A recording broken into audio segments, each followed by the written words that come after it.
Hey everybody, I'm here with Mike in Principle. My name is Billy McDaniel and I'm with Almighty Games. And today I'm reviewing Mike's game, Thrusty Ship. Mike, is this game already out on Steam or is this coming soon? This game is coming soon. It's due for the release on January 23rd at midnight PST. Okay. January 23rd. Let's see, that's approximately what, 2 weeks from now? 12 days precisely. 12 days, okay. So I get to play the game a little bit early. Lucky me. Let's see how this goes. Now, obviously, I'm not much of a... I don't know if... Mike seems to think I might not do so well at this game. I'm a little curious myself. I don't know if I usually play games like this. I think I would probably try something like this, but I'm not sure that I would stick with it usually. My goal today is to actually play for about 2 hours, but we'll see how that goes. We'll find out. All right, so anyway, I've already gone and adjusted the music and stuff. I guess the only thing left to do is just start playing. Sounds good. Okay, we have a level selection screen. Just kind of feeling things out. While I'm playing, I'm also kind of playtesting too. Is that right, Mike? Sure. Or do you want me to just play it as a regular player? That's usually how I treat all of my playtests anyway, right? So whenever a playtester is playing, they just play for themselves. They tend to be more vocal than the average player, which is what I asked them to do. Okay. So I'm just going to play the game as if I had just purchased this thing. Try to pretend that Mike's not here, which is probably the norm for me, right? Just kidding. Fair enough. But I'll just be more vocal about it instead of just keeping everything to myself. All right, cool. Here we go. What are we looking at here? There's a lot of information on the screen. I see. Is this Love? Is the name of the game? I see gold, silver, bronze, gold time. So apparently it's some kind of time challenge or something like that. Medals, most cores, best time. Landing style. Now, I've watched Mike develop this game, so I have an idea what that is. To be honest with you, I haven't actually paid that close attention to some of these mechanics, so this is going to be all new to me. The gold, I don't have a pointer on the screen, but the little gold icon, I remember that being fuel. I don't remember what the blue one is. I don't remember what that is or what it does. I'm going to find out. We'll see. Can I select any of this stuff? The green one, I don't have any idea what that does, and the red one, no idea either. So I'm going to find out about those things as we play. Cool. It looks like I can buy ships. I don't know how to get to that, but it says I can push that button, but maybe I don't have enough money to do that. I don't know. Select level, move. Okay, I think I got it. Let's go ahead and play. So wait a moment. When you press start, does it not give you a sound of some kind when you're trying to purchase the ship? It's alright. We can try it later. Yeah, I didn't do anything. No, there was no sound. There was no response. Interesting. Okay, so my natural instinct, even though it says press, whatever that button is called to play, my natural instinct as a gamer is to just hit A.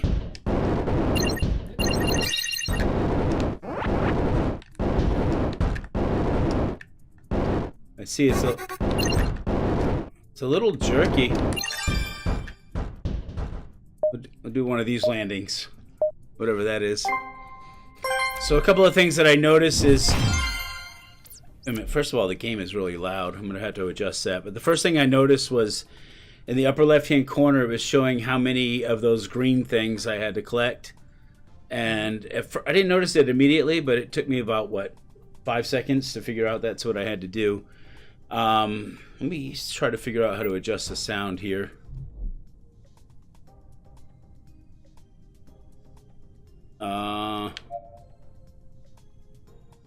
Not sure about this menu system.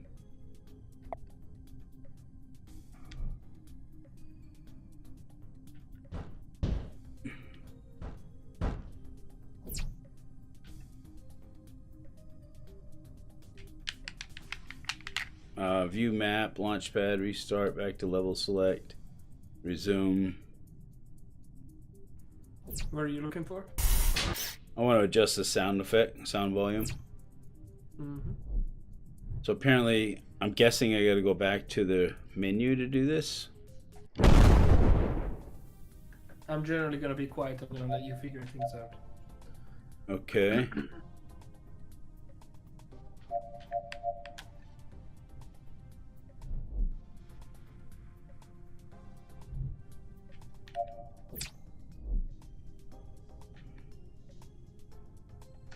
Options. Seems like a lot of work just to adjust the sounds.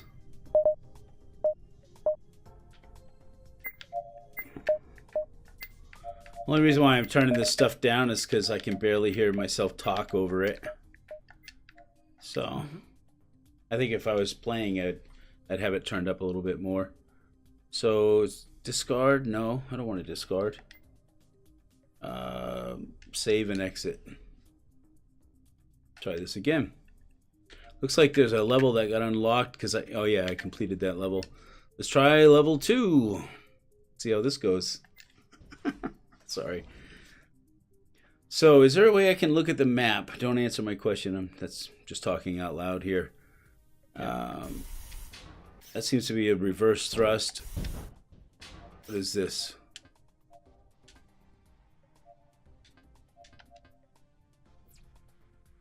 View map is left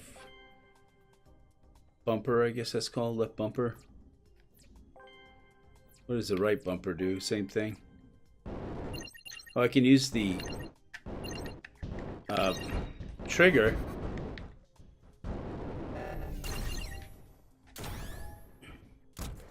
I didn't realize I could use the trigger to thrust. So I can use A or the trigger, apparently. I think I might be more comfortable using the A. I'm not sure why I get to continue from where I left off, but that's handy. You like the option to be able to continue where you left off as opposed to having to restart? I mean, I would have thought that if I died, I would have thought I would have had to start the level over again. So that felt a little weird, but you know what? I like easy games, and if it's going to make it a little bit easier, I've seen people play your game, and I've seen people really struggle with it. So if it's going to make it easier, I appreciate that. So I got to get 17 of these. And one thing I've noticed just from watching you and other people play your game is that you want to be a little bit conservative about those fuels that you pick up. I'm finding it actually difficult to focus on how much fuel I have. I have to look at the bottom of the screen for the fuel, and I have to look at the top of the screen for the number of things that I picked up. And it's really a bitch. I mean, the fuel is not very fun. It runs out very fast. You got to really learn to manage that. So that's something that's going to take a little getting used to. So far, so good. Let's see, what do we got? Level 4, cleanup time, core hunt, first attempt. We'll try looking at the map first. Only because I've seen this played before, I know that I'm going to have to hit that thing a couple of times to break it apart, and I remember that gas or fuel comes out of it. Other than that, I'm not sure what to do here. So I'm going to go up, go over, break this stuff, go down. Seems pretty straightforward. Let's go ahead and... Actually, I didn't have to hit it quite as hard as I thought. I kind of screwed that one up, didn't I?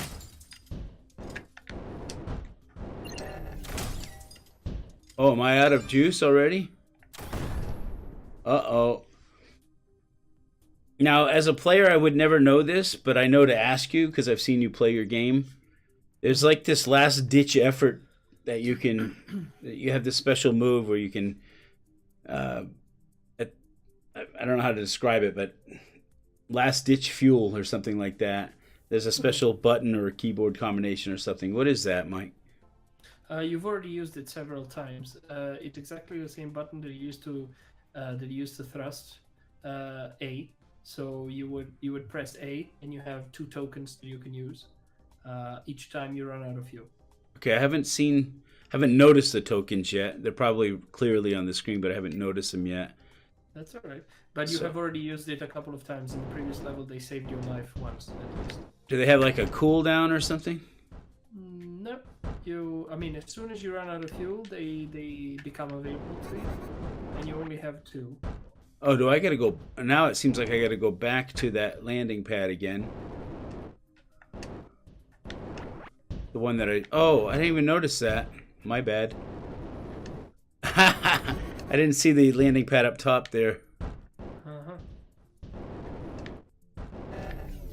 That's more my own fault. There we go. I can't believe I actually got that.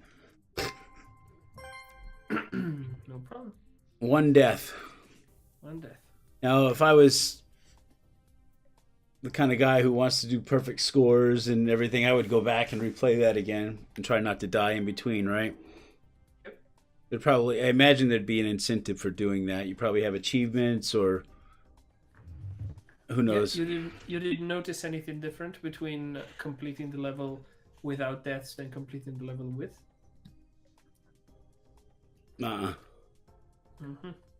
You are here. Hold left trigger, focus on ship. I think it's the right trigger? Or am I wrong? It says LT. Oh, my bad. But it's either or, actually. Does the same thing. Ah, fair enough.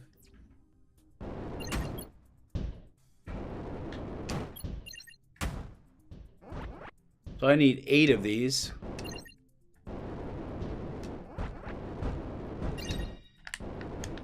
You sucker.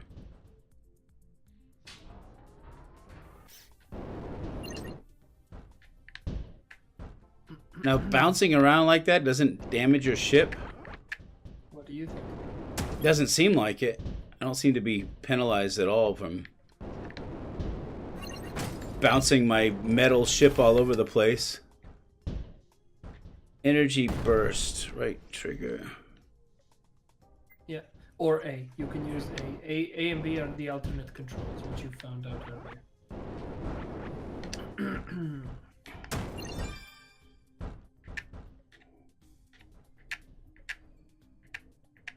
Weird. Is this thing actually balanced like that, or? Well, who knows? Ooh. All right. I feel like a superhero. It shows my Steam icon, or whatever you call that, my Steam logo image, or whatever you call that, on the screen. That's kind of cool. I don't even know how to do that myself. I can show you. It's not excessively difficult. All right, so we'll take a look at this board here. I need 7 of these things. I only see 3 of them on the screen, which means I'm probably going to have to break things to see the rest of them. And I got plenty of gas, it seems like. So let's go and give it a go. Give it a shot. Ah, it's hard. I want to refuel. I'm not going to be able to do that.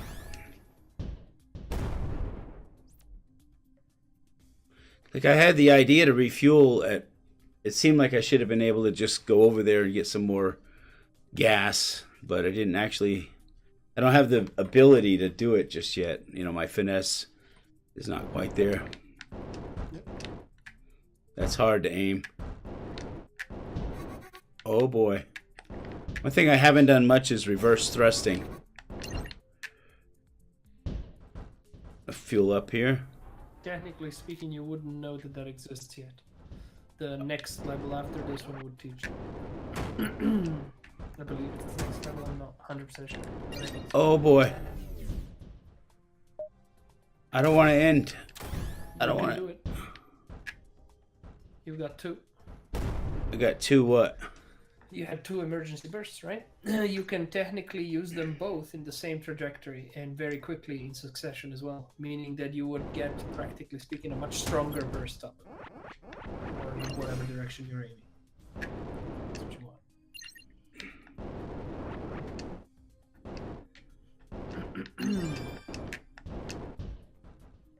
Got them all.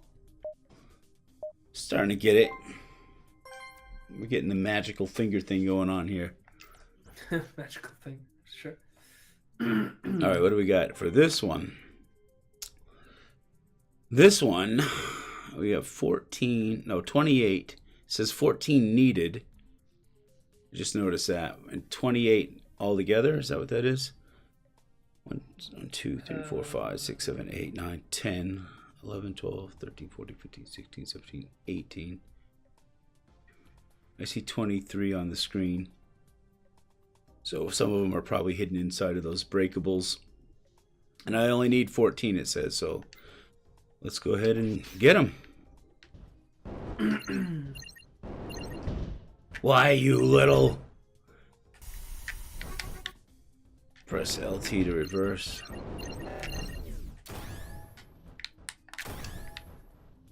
Oh, I was almost there.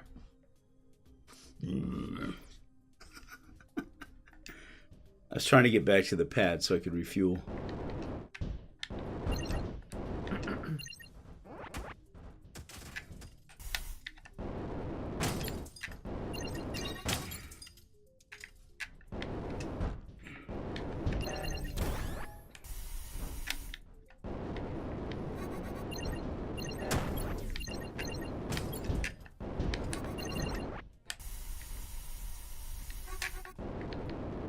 Uh-oh. No. How many lives do you get? So far I've died twice on this level. What's your interpretation of the life system? I died twice. So usually three deaths is usually all that's kind of an average thing. We'll find out, I guess, because I have a feeling I'm going to die again. In this game, people do die, but yeah. Well, I actually got him. Amazing. What was it? I didn't think I could do it. 2 deaths, though. I did it with 2 deaths. So, ooh, what do we got now? What this looks like something. What is this? I don't know. Almost looks like a face or something. Maybe it's not. So 6 needed. There's 12 in all. I gotta land over there. Ooh, that little thing.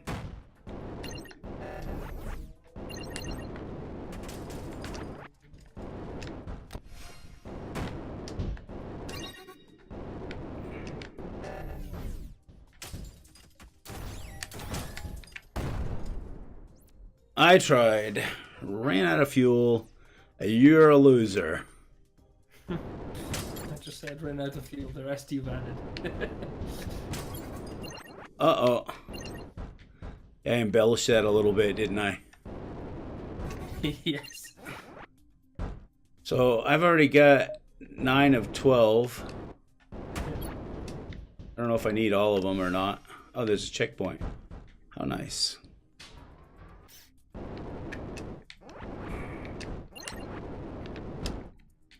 If you just do what I say, then we could both be where we want to be. Yeah, the ship doesn't quite obey your instructions, Master.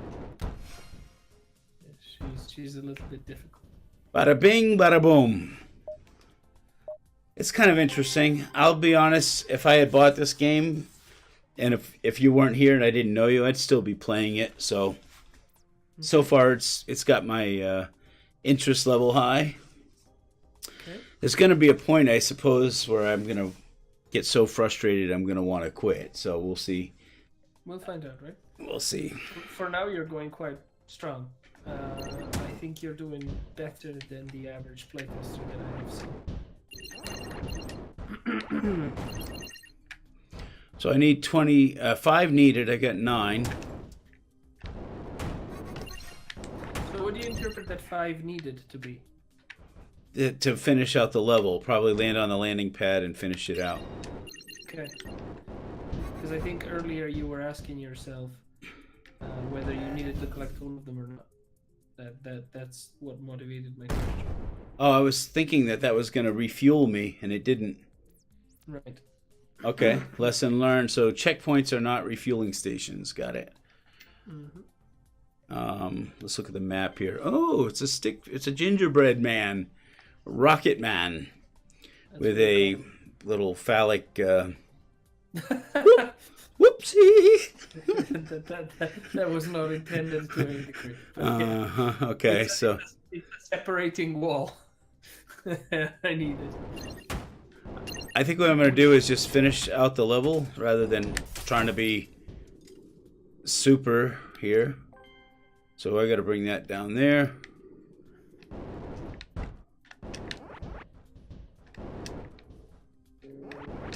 I could have easily grabbed that green thing, but as far as I know, I don't need to, so. Now, of course, my play style is I'll go through the game and experience the whole game. I want to see new graphics, new layouts, new level designs and stuff. And if I feel engaged and I really want more, then I'll go back and play the game again and try to do all the perfect stuff, you know? Yeah. It's my play style. All right, what do we got here? Looks like a fidget spinner to me. Kinda. What is this? It's just a shape. Level 10, threading the needle. I need 13, and it's pointing to the center. I'm not sure what that is. That's the landing pad? I guess.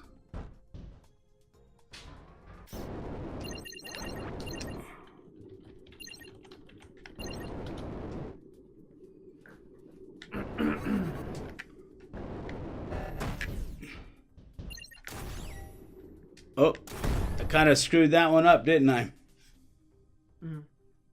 When you were close to the field, you could have used your emergency bursts. You need to keep it in the back of your head that you always have this extra oomph that you can rely on. You know what? I actually noticed there was 2 blue X's down in the middle of the screen. Is that what they are? Is that what those are? That's what they are. Okay. When you then press either A or B to go either forward or backwards, one of the X's goes down. Robert says, rumor has it there's a level in this game with a voiceover, allegedly. Yeah, that's funny. I don't mind saying it because it's my YouTube channel and me and Mike are friends. There is something hidden in this game, and my voice actually is featured in this game. I probably won't unlock it in this playthrough. From what I understand, it's something that's not easy to get to or whatever. Am I right about that? It's several hours, yes. Yeah. I probably won't get into this play, but a little Easter egg for you guys. You want to hear my voice in Mike's game? Play it. Play it for a long time, and eventually you'll unlock it, and that's all I'm going to say. And it's not just a voice clip. It's pretty cool. I think you'll enjoy it. We hope so, at least. I enjoyed it. I got to see Mike play it through, and I even asked Mike, I said, why don't you do all the levels like this? And he was like, well, no, this is a prize. This is a sort of a trophy level, you know? Yeah. You got to earn it. Yeah, you get to see all sorts of crazy new things towards the end, yes. Tim A asks us, Mike, what inspired you when making the levels? That's a complicated question in the sense that there are so many levels that I had to tap into various meanders of my mind to find inspiration. Not just, I don't know, I'm going to look at shapes. I don't remember how to go down. Oh, there it is. Oops. Yeah, so I was saying very many things from the people that helped me develop the game to my own brain, to my game design knowledge, if you want to call it that. For instance, you'll see that very many of these initial levels are symmetrical, like this one. That's a general tenet or level design, because it really helps with human comprehension and planning. This one is symmetrical too, right? That's your initial, right? Sure, I didn't even think about it, but yes. That's me actually taking a stab at a Nintendo game that didn't do so well commercially. That's why I called it Yet Another M. No, that's all right. And then later on, because the answer was only partial, there's another part to this. Later on, levels become very, very difficult to make because they have so many mechanics. At the moment, you've only seen a certain amount, but there's very many more. And I need to include most of them or all of them. And it needs to be difficult and it needs to be interesting. And by the end, I had so much trouble making levels, it took me 2 days to make one level, you know? And so I started taking inspiration from abstract shapes, things that I like. For example, there's a level that looks like my favorite car. There's a level that looks like my favorite video game. Your favorite car. That's right. I remember that. Yeah. The level Billy was talking about before looks very specifically like something as well, and so on. So, in fact, Billy himself at one point told me, you know, when I was having trouble with levels in Save Jesus and I was running out of inspiration, I would make levels that look like things. Right. Yeah, and that's something I had already been doing for a bit, and I kept on doing it. And that concludes my answer. Here we go. What is this? This is like a guy, obviously. Look at it, an old man with glasses. Uh-huh. I was gonna say I couldn't think of his name, but it just came to me. Mr. Magoo is what I was thinking. I'm sorry, I'm culturally illiterate. Why, you pesky kids? You know, this sort of thing. Mm-hmm. Blender, what am I saying? Tim, you're not the first one to say that this is Susie from Blender, but it isn't. Well, that's kind of a bad place to end right there. Let's see.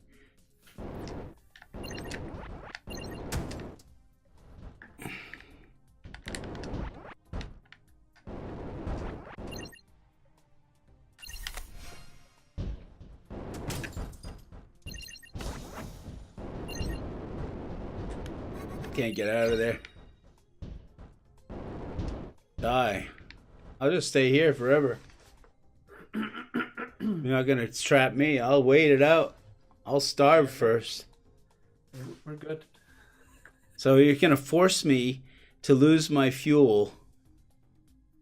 Maybe. I'm gonna let you figure it out. No, I don't think there's any way out of here. I think I'd have to use up my fuel and die. That's the way I feel about this. Sounds good. But what is that thing on the floor? Yeah,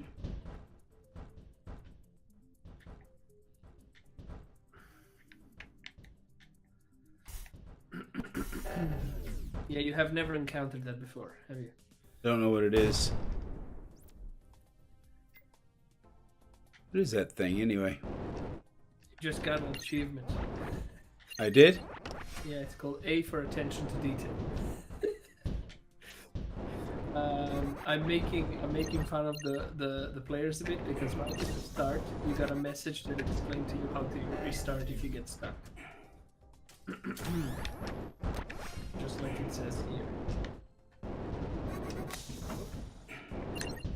It's actually, that was a suggestion of my Robert. He's evil. You want to use the opportunity to pick those up? There you go. All right. You had your fun. Where's Mr. Magoo gotta go now? Let's see. I gotta land. What's that right there?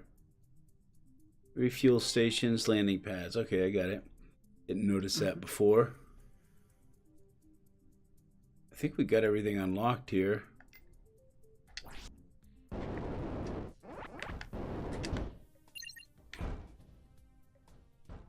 Woohoo! Those little traps suck a little bit. I mean, you know what would be better? And I'm just gonna throw this out there. So you get trapped in that room, and that's fairly obvious. What happened was I got trapped in that room. But what would be better is while you're trapped in that room, your fuel just goes down automatically or something like that. So you can't just sit there and go, I'm going to wait it out, or I'm going to try to figure something out. There's got to be a way out of this room. And then you could spend time kind of figuring out a way out of that room, but ultimately just run out of gas and die. That's really the only thing you're waiting for, is to die once you get trapped in that room. So something that would automatically deplete your gas would be useful if you get trapped. And again, you can use that, however you like. It's just input. Yeah, that's fair enough. Oops. Now, where was I? I've watched you develop this game, and I remember that you have these like RPG type points or whatever. You have a point system so that you can unlock levels even if you didn't earn that. And I think the coin, the little gold or silver coin or whatever that is, indicates that I've already played it. And then probably the ones that don't have the coins are the ones I haven't played yet. So that's what this looks like right here. So that would mean, oh yeah, also the numbers. I can see 047, 029. I didn't notice that right off. I see it now. So let's continue. Wow, look at this one. Ooh, okay. Probably easier than it looks, I hope.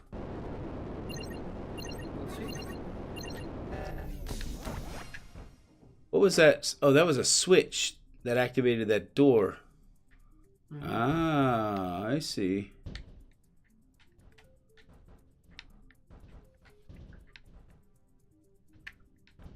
Weird thing, the way it moves.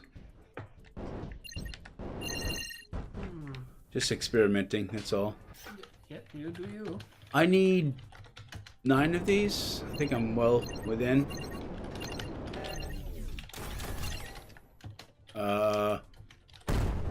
That seemed a little unfair.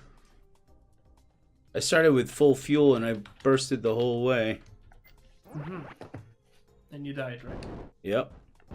So what did I do wrong? Let's figure it out. What do we got here? Try short bursts, it says. Okay.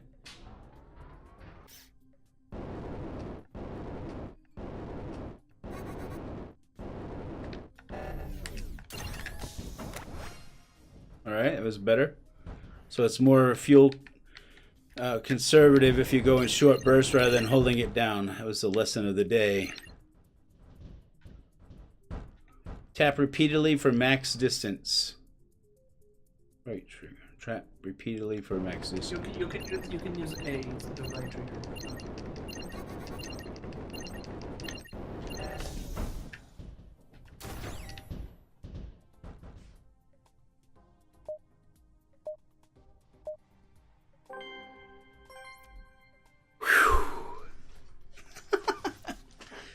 All right, that's what you call butt clenching. Yeah, bum clenchers. Yeah. Is that what you called it? Well, we in the game we call them cheek clenchers. Cheek clenchers. Yes.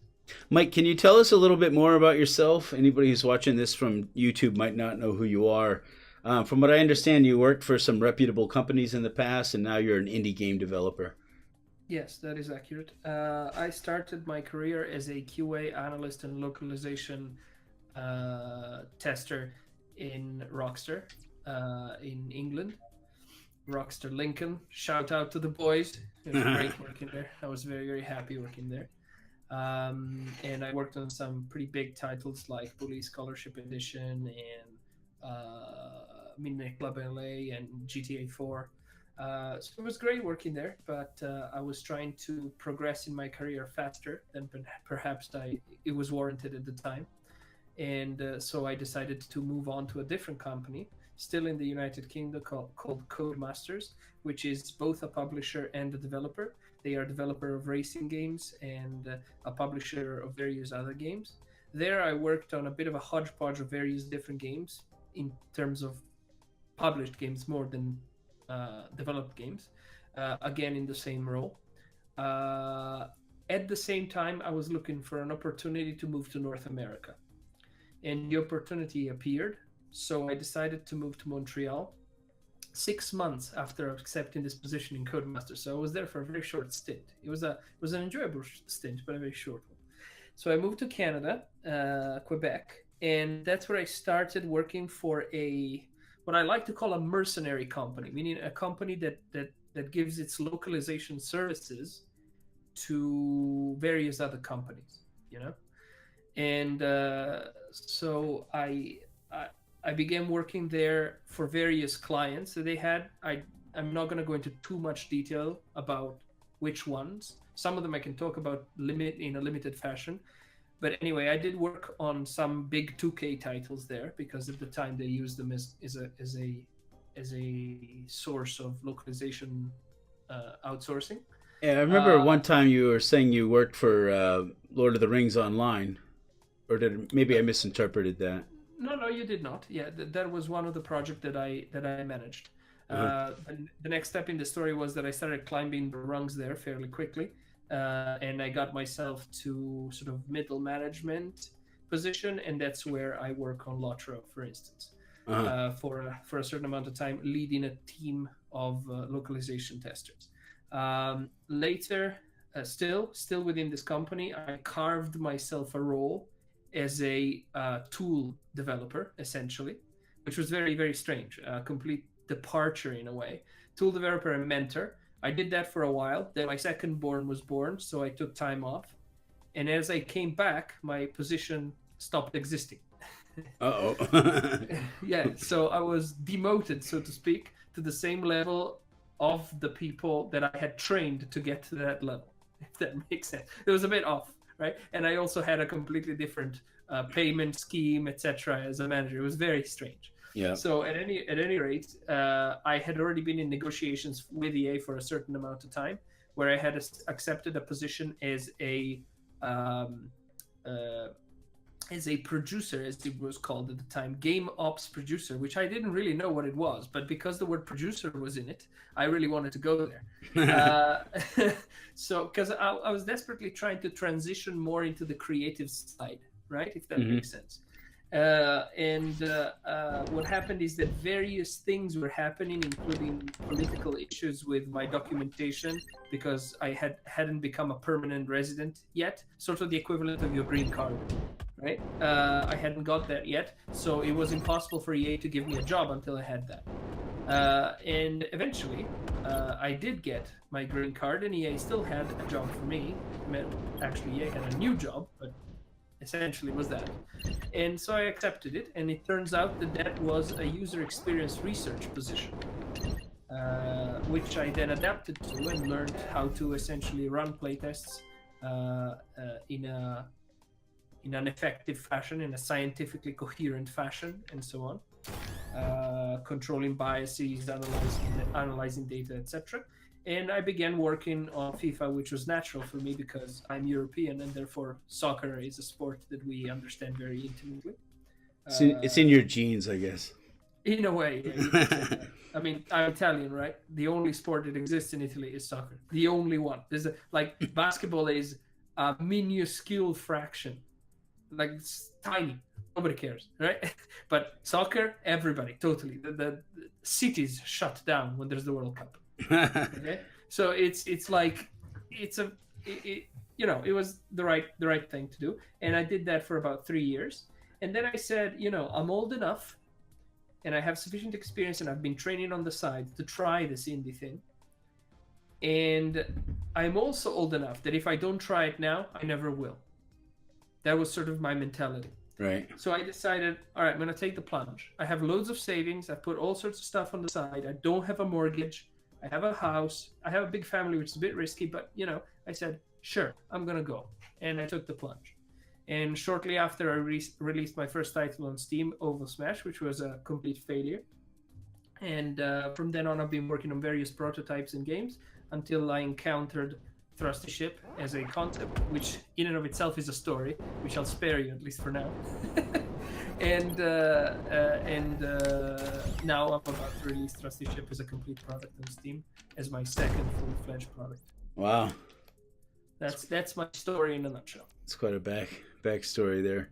So how long, how many years of time is that from beginning to end? So I started when I was just at the verge of turning 22. So I suppose we can say 22. And I'm 34 now. So yeah, about 12 years. Wow, it's a good span. Yeah, well, life is still young. We got plenty places to go. So. One of the things that intrigued me, you had told me when we first met. Well, not right when we first met, but later on after we had known each other for a little while. You told me that before we had met, you had played Save Jesus, I guess. Yeah, that's true. I've never finished it, but I have played it. I don't know how many levels would be tough for me to tell you now, but a substantial amount.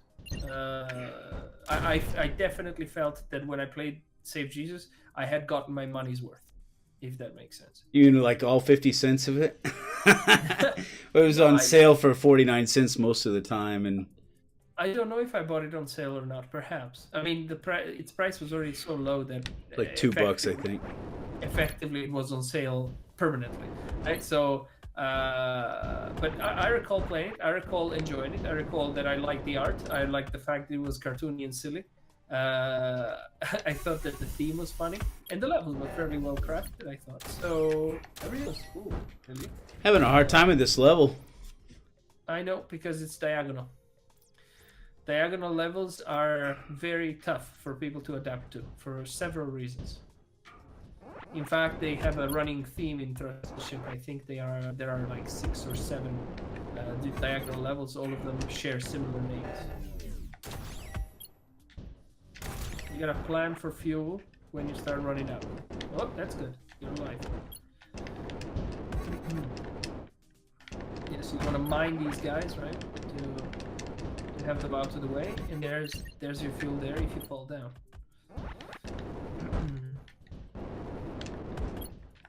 You're doing pretty well now. You get one more at least, right? I don't dare go exploring for more right now. I don't have the skills. Skills. All right.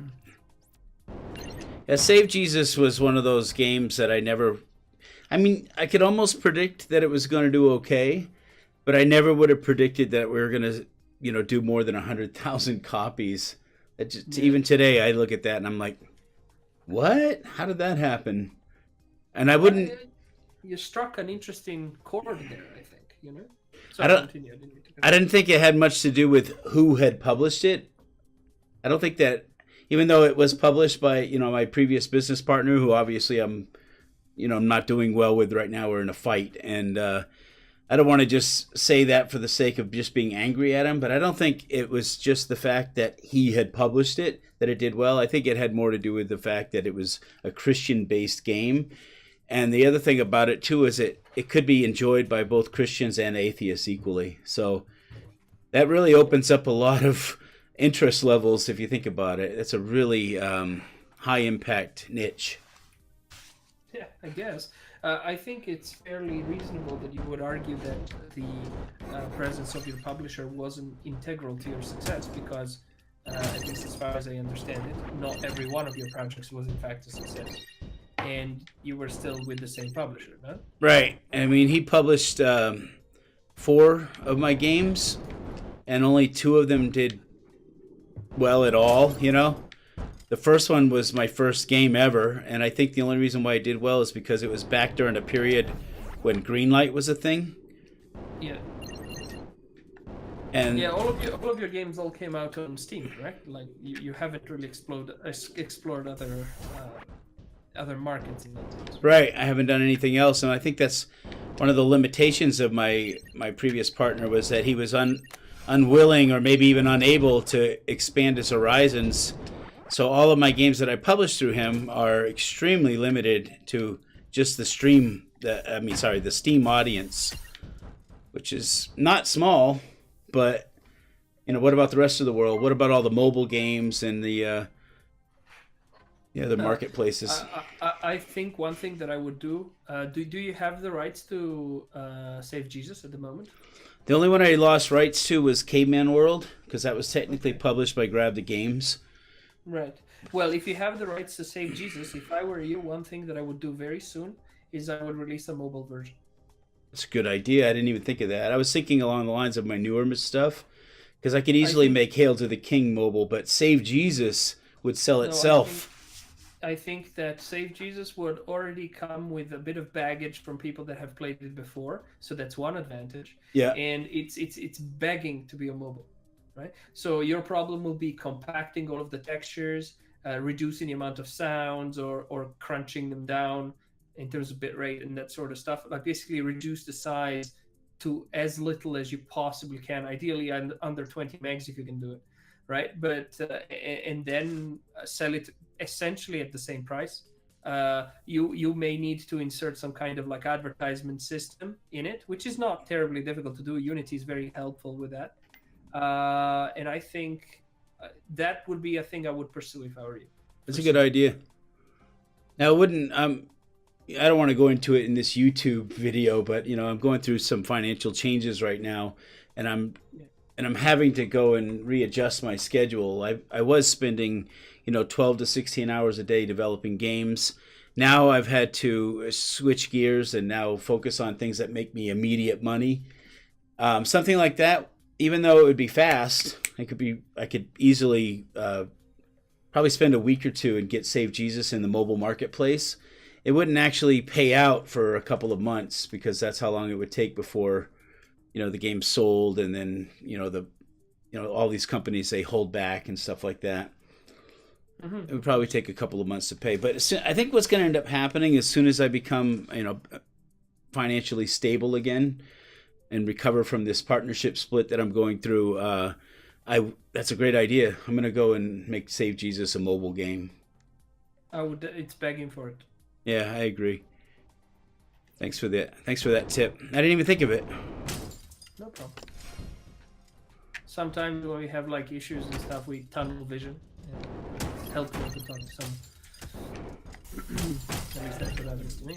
So that was the first time that I used the reverse thruster intuitively.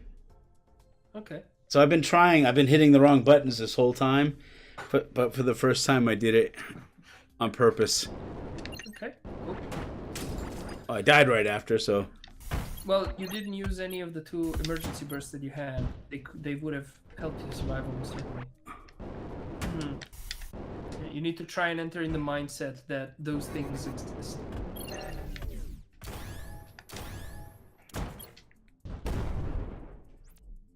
Oh dear, dead rebound. Yeah, all you right. Used them. Let's see, what do I got left here? I got all the top and all the right. All right, I got it. So Team A asks us 2 questions actually that I should answer. I'm sorry I neglected you for this long. It was story time essentially. But here are the questions. Number 1 is, Mike, what was the hardest part in developing this game that you had to overcome? That's an interesting question. Give me a second to think about it and I'll answer. The second question that you asked is there a hockey stick map in the game? Essentially yes, but by pure coincidence. It's not a hockey stick. It's a circuit, but if you look at it from afar, it kind of does look a bit like a very stubby hockey stick. A skull, maybe? This is yeah, Skull Blaster. Okay, I see it. That's why it's called Skull Buster, yeah. I was going to say Stewie, maybe from Family Guy. I'm sorry, I literally never watch anything, so I don't know. I don't watch it either, but I know who he is. I don't know if I named the right show, but you guys probably know what I'm talking about. Me and Mike, I don't watch television, Mike. I don't know much about television. You extended a little bit further than me, and there's other things that you don't do that I do. I don't watch anything that doesn't have interaction in it. I don't watch TV because I feel like it. The 2 or 3 hours a day that you spend doing that, you could be doing something more productive. That's my reason. Yeah, that's essentially the fundamental logic behind my not doing anything that isn't interactive. Oh, that's a wall. So, to answer your question about what was the hardest part in the game, see, it's very strange because making this game, I have done loads of things that I had never done before. For example, Thrusty Ship has all been made on stream. I'd never done that before. When I started, I found that quite uncomfortable. Now, it's second nature. I started doing pretty serious marketing on Twitch these last 2 or 3 days. I hated this I mean, properly hated. I was very miserable for a couple of days. And now I'm starting to learn how to do it a bit more effectively. And I'm having these amazing days like today where I have been able to lure in something like 5 or 6 fairly large streamers or willing to go like, sure, I'll try it out, man. This sounds cool. Right? So,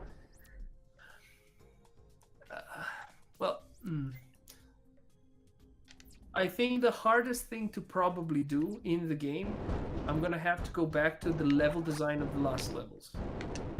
It is so fatiguing to make good, high quality levels all the time.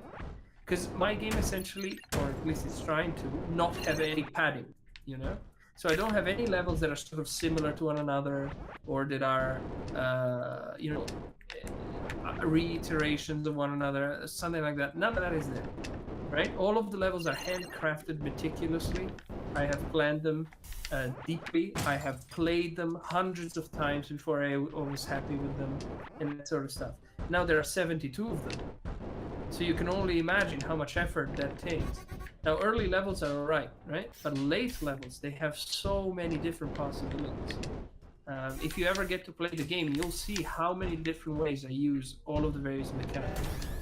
It's hard to maneuver. I'll get it. I just get overexcited. You gotta keep it cool, man. Yeah. Oh, that's only a checkpoint. I was trying to get into the wrong thing the whole time. What did you expect it to be? I knew it. I half knew it was a checkpoint. I don't know why I was trying so hard to get there. Okay. There's also a bit of a story about this game because, you see, back in September, when I began working on this game, this was not my game. This was somebody else's game. Oh, yeah. Right? Now, I'm not going to name any names, but essentially the way the story went is this. The individual that was making this particular game intended to release in early September, right?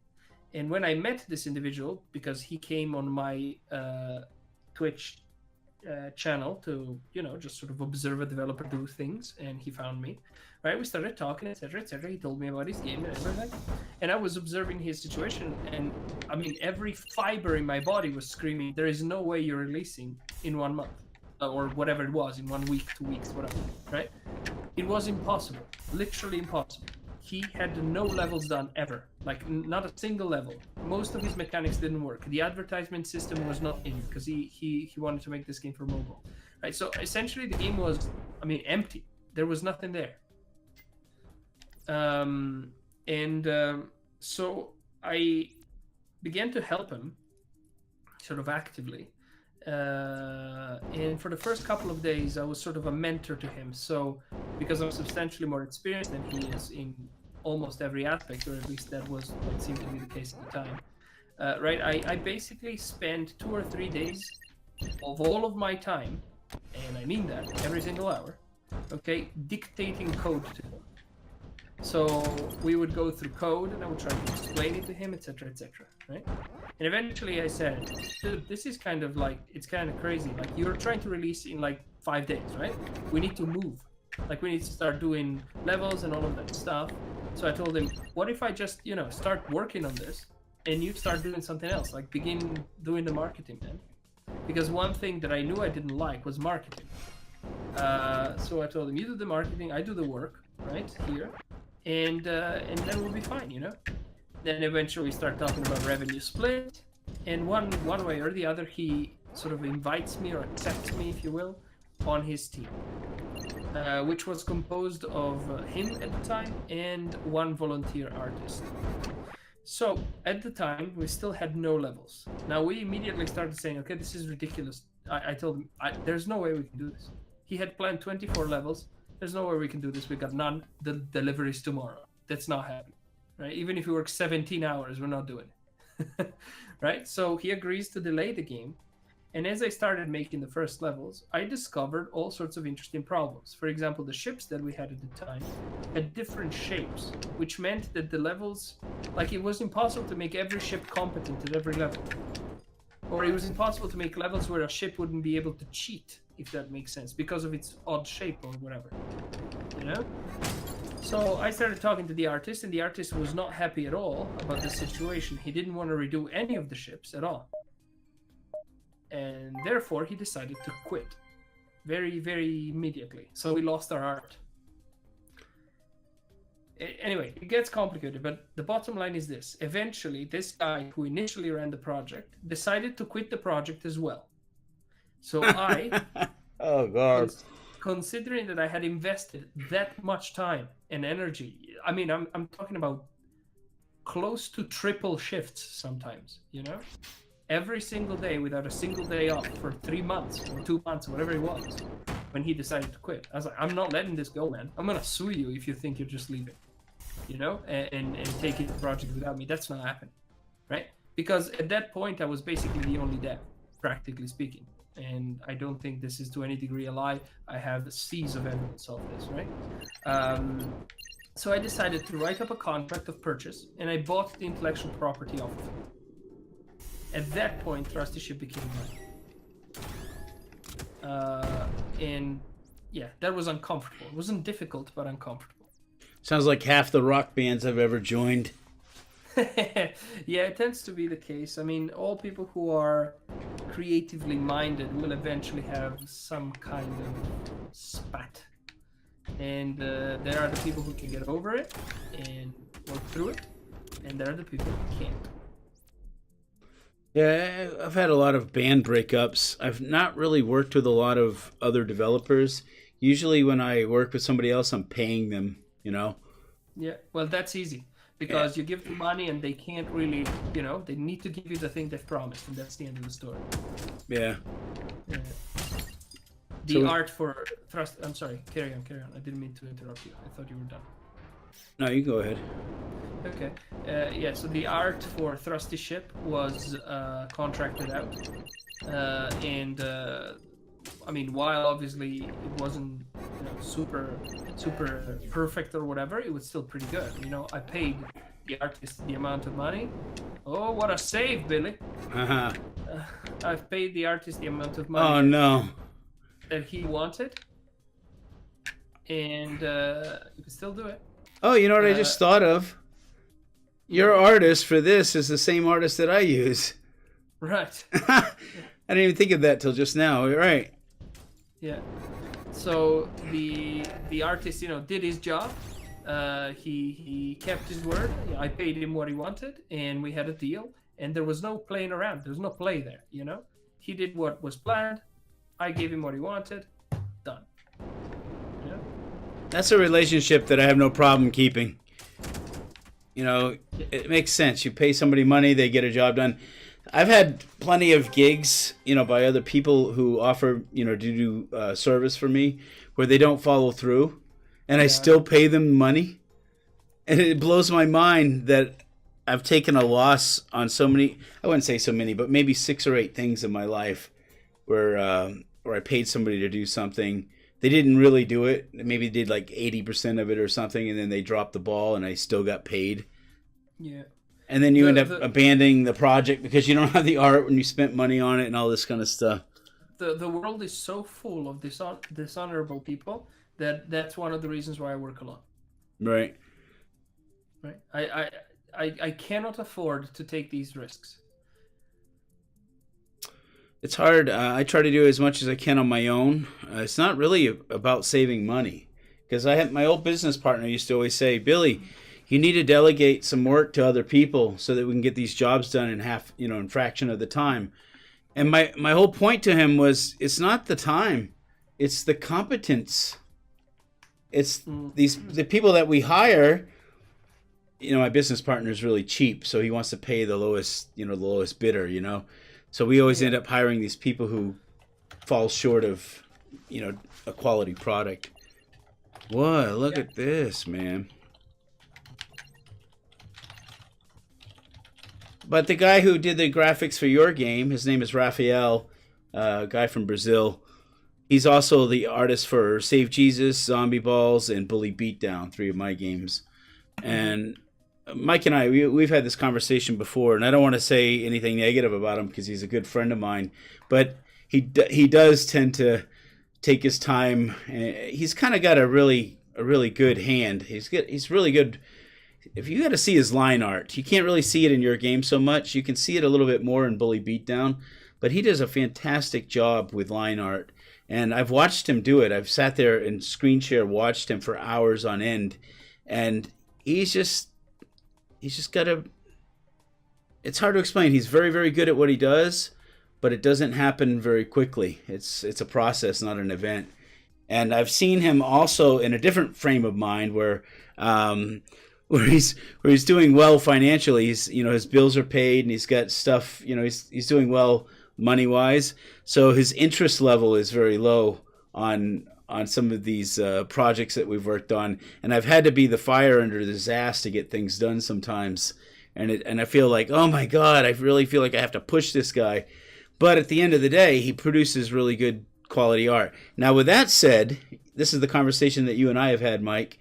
I've had to fix a lot of his artwork too, because although he's a really good artist, he's still not fully used to working with video game artwork. That seems to me to be quite typical, in fact.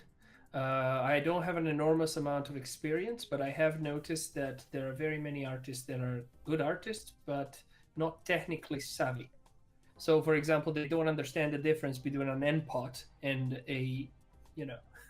and a power of 2 scaled picture, that sort of stuff. So there's a lot of these much more technical stuff that they absolutely do not click with. I mean, if he was doing game design too, if he had a programmer's understanding of it, he would. I mean, he's a smart guy. This artist that we're talking about, he's a really intelligent dude. He would get it, but he doesn't. He's not a programmer. He's not a game developer. He doesn't design levels or anything like that. He just makes art. And so you have to walk him through it, but he does produce pretty good quality stuff. Yeah. I think one of the most egregious situations that happened to us recently was that I sent him a reference screenshot on Discord, and what Discord does is it scrunches down the pictures to whatever definition it decides, right? So you could have this ridiculous depth that makes no sense, like, I don't know, 667 by 665 or something, and so he created an entire tile map for me at that definition. And I was like, yeah, but the documentation that I sent you doesn't say that. It says that you need to do this. So there was a bit of a delay there. I foresaw that something like this could happen, so I accounted for this possibility. But we fixed it, and he fixed it. That's one thing that I also appreciate, right? So he's capable of taking responsibility and taking feedback, and that's very good. That's very good. There are many people that are prima donnas about their art. Like, for example, the artist that came before that I gave as an example, right? When I said, I like your ships, I really do, but we've got a problem. They don't work, right? I mean, you've got a ship that looks like a square. How am I going to fit it into places, right? And when I instead told Raphael, okay, Raphael, we need to make ships that more or less look T-shaped, okay? You can make them as different as you want, but you need to respect this particular requirement. They need to be T-shaped.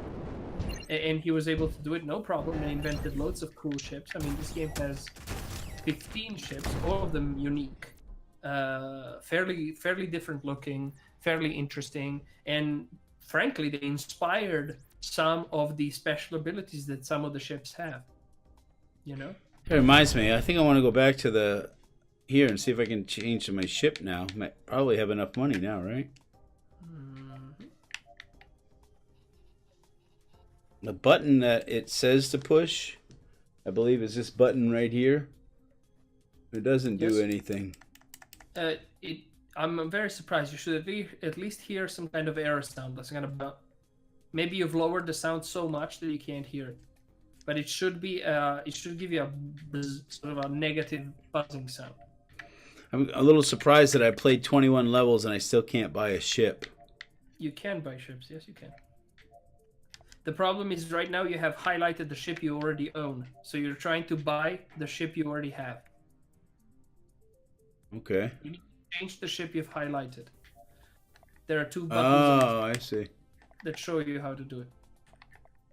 Okay, I get it now. Thanks. I wouldn't have got that without instruction. Yeah. All right, I see now. So this is the ship I own. And these are the price tags for the other ships. And which one do I actually want? Oh, what are these? I'll figure it out. Oh, okay.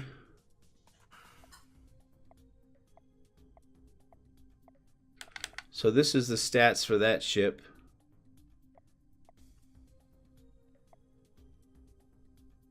I don't know what that green horseshoe looking thing is. What's your interpretation? Steering, maybe? Okay. I don't know.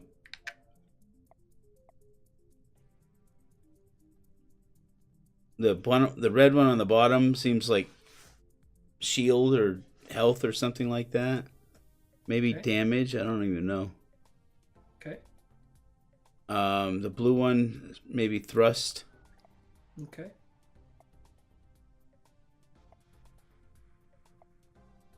I think the one that I have is probably the best one.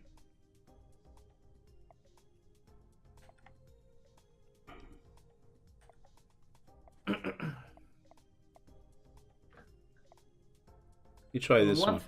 On one thing, you're definitely correct, which is every ship is not better, or at least not intended to be. They're trying to be equivalent but different, if that makes sense. Okay, so now I can push this button to buy. Now I own that ship. Okay. So now I go to one of these levels I haven't played yet. There we go. Well, I played this one, I didn't finish it. Oh, this ship is bigger though, huh? Oh, it feels... Definitely feels different. In a good way.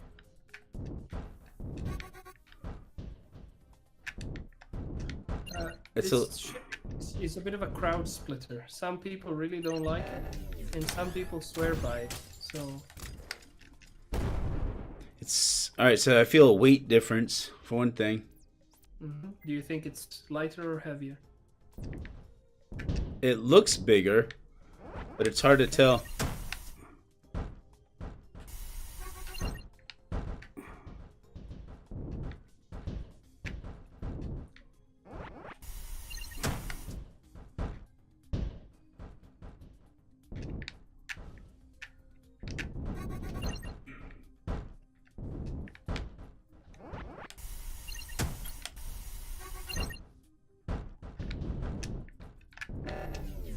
Dutch playtester who swears by this ship. Oh, it's hard. I don't know. I'll play with it for a little while. We'll see.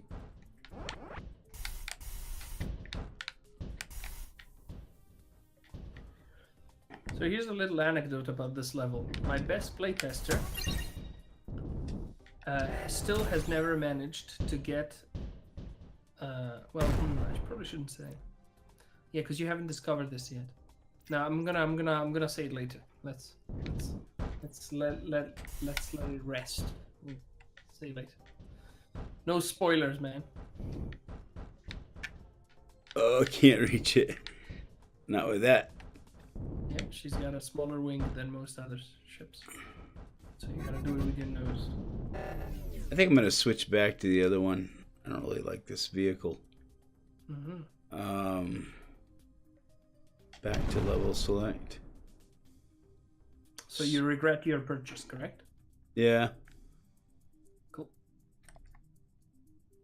So it looks like it's got a better thrust on it or something like that. It's way faster, yeah. The beast. It's kind of what interested me in it was the thrust, but it didn't seem like it was doing me any favors, really. You are in a level that's very close quarter navigation, so that particular trait of that ship doesn't necessarily help that much there. But on levels that are much more open or much longer, that can really help. All right, we're going to try it with this one now.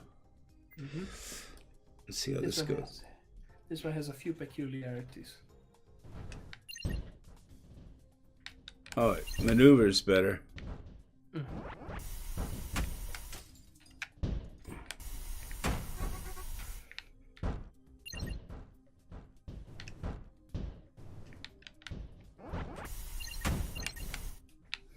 one characteristic of the ship is that she's got a very fat nose, so she doesn't like sticking its nose into holes.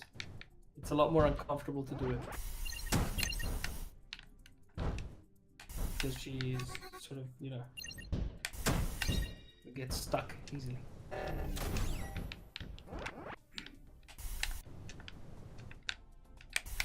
I'm totally stuck. Can't do anything. You'll get out. Just keep on wiggling, you'll get out. You got no control. Yeah, I believe you. Hold to the left or to the right. Should work. Oh, almost. It's not possible to get completely stuck in Thrusty Ship. Okay. Yeah, I make certain special adjustments when you are stuck, which is inevitable because of the physics, right? But it does things to free you. Be careful, think feel. Boo! Boo! I don't like this level. It's everyone's favorite.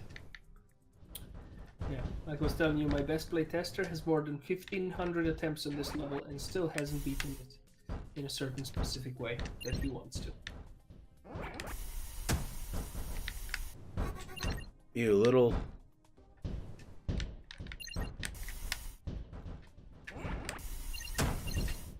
Good work. Mm.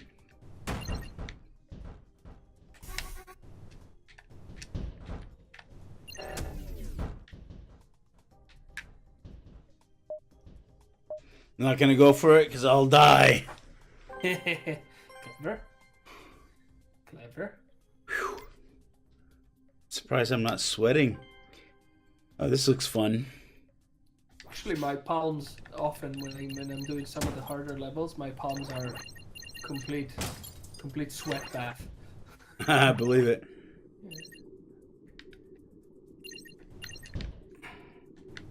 You grip the controller with a lot of conviction.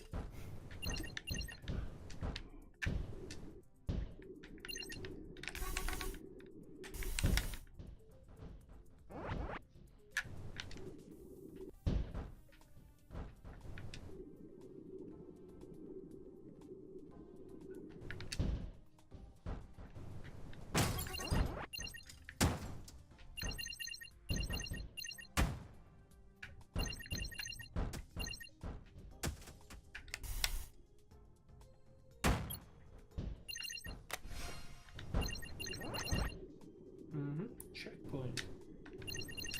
I must say I'm frankly surprised, as you had argued earlier, right? I expected you wouldn't like the game. I'm surprised you got as far as you did. Oh yeah? Yeah. But I'm wrong. Well, I mean, I don't know that you like it. I'm simply saying you got as far as you got. I like puzzles for one thing. And it has a puzzle aspect to it. I don't know what to do about that, but You could have managed with the emergency bursts. This one has 3. Two. is it the vehicle that has 3? Yep. All of the vehicles have slight differences, right? Some of them exposed, some of them not. I see. Okay, what are we looking at here? This looks familiar. It's a house, I guess. Yes. All right, what are we looking at? That's why it's called house steroids. Got it. So these are all fuel sources. These are all pickups. And where am I? Right there.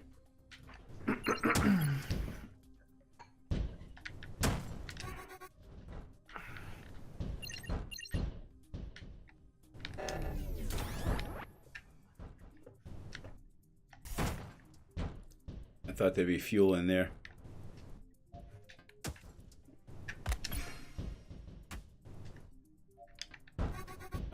For some reason, I totally am forgetting which is the reverse thruster all over again. Probably just a little brain fart. Excuse the smell, guys. Team A asks, so is this game mobile or plans on going on mobile? The game is almost completely ready at any point to go on mobile, should I want to put it there. The thing is, this game is very, very, very precise in its controls and its behavior and so on. So it becomes quite difficult to make it work well on mobile. I may at some point release it on mobile, but it'll be a light version. It'll be severely limited in content. I, generally speaking, do not like the mobile environment as a market. I find it to be severely toxic, where all of the people who live there don't want to pay for anything ever.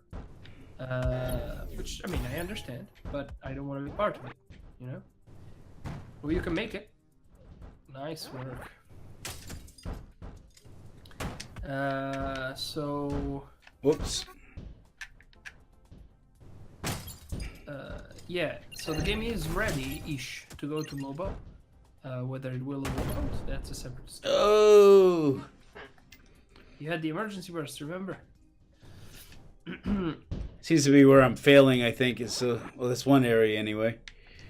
Yeah, you always need to, like, you need to keep that fuel in mind. Every time you start running out, you should hear a ba ba ba, sort of some kind of like alarm sound. And that that's what that is. is. That's a good sign that, okay, I need to think fuel now. Right? See? Now you bait. Okay, that's good, no problem. Oh, oh dear. You need to keep your cool. That's one thing. It's not easy. The game really makes you nervous very easily. It's normal. Anyway, yes. So that's the answer on the mobile. In short, not at the moment. But many people have told me they think this game should be on mobile, and I'm having trouble agreeing.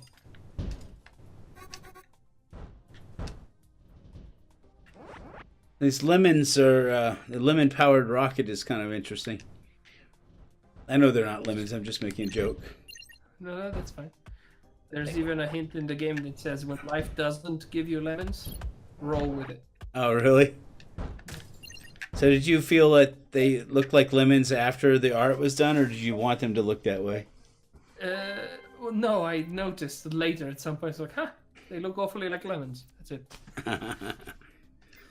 According to the artist, they're supposed to be fuel crystals, and I said, sure, that sounds fine to me. But to be honest, in hindsight, I think I would have preferred something different. But then again, they really jive well together with the asteroids when you hit them. You know, those basically brown rocks that contain them. That really does make sense. So part of me is happy, part of me is like, could have possibly preferred something else, but that's okay. The color is right, anyway. Yeah, I'm happy with yellow. There's no question about that. But say I may have preferred some kind of thing that looks a bit like a tank, you know, like a gas tank or something like that. Something a little bit more human. Whereas he decided to go with this sort of almost alternative system, like energy source or something, which is fair enough, really. I mean, I'm not complaining. I'm simply stating what my mind wanders towards, in essence. That's kind of cheap, but I didn't explore the whole level, but... That's okay. You can play the game that way if you want. Alright, we're going. What do we got on this one? Oh, this looks rough. Yeah, this one is what I like to call the boss of the first world. You're about to complete the first world. You're about to get to the end of the first world. Okay, so the red switch is over there. The green switch is right there. Blue switch. Got it. Let's see how this goes. Whoops.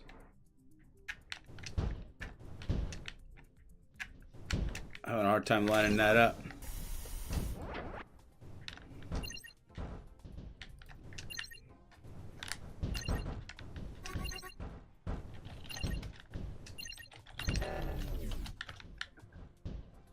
Am I gonna die right here? Come on.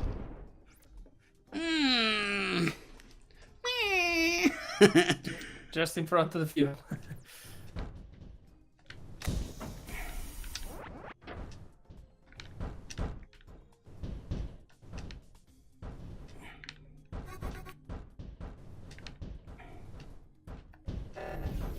Oh man, please don't do that again. You're gonna do it again. Oh, I did it again. Oh my god! As I say to all my playtesters, you can quit anytime you like. Is this where you usually say it? I know I say it whenever, at the beginning, whenever. I'll quit when I feel like. You'll know when I want to quit because I'll get pretty animated raged. You know what I mean? I'll turn into Wreck-It Ralph.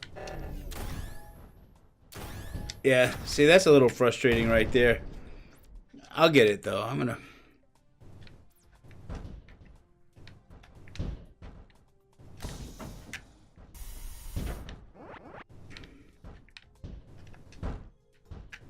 See, I want to be fuel conservative here because I know I'm going to run out of fuel at the end. But, man, it's not easy.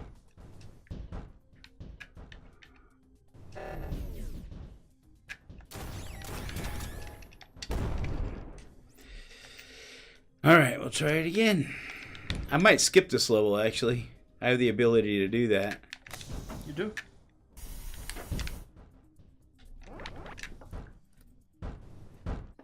That's annoying right there. Those little bumps.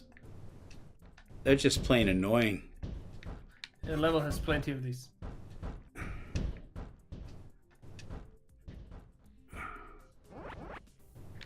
Alright, we're at the green switch. And a checkpoint. How nice.